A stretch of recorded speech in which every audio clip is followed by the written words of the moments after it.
In central Helmand, the CO of the Parachute Regiment 2nd Battalion joins other senior British and Afghan officers for a briefing as his unit's biggest operation of their current tour gets underway. But less than 24 hours later, Andy Harrison would himself become a casualty after this already decorated Colonel Courage was wounded single-handedly routing a suspected Taliban bomb team.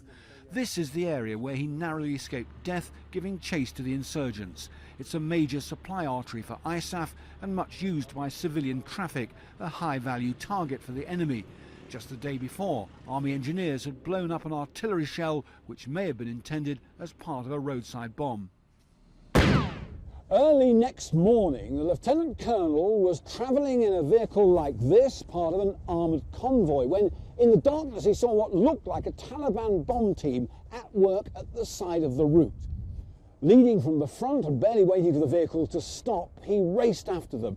They responded with a grenade and gunfire. One round struck him squarely in the chest plate of his body armour, almost certainly saving his life.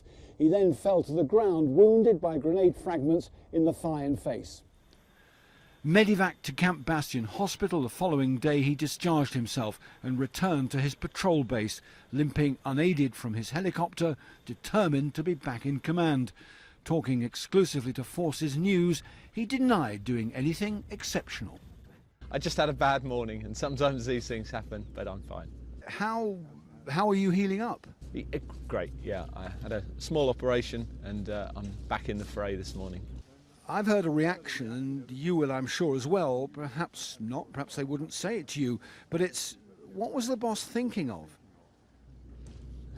I'm like 1,000 soldiers I work with.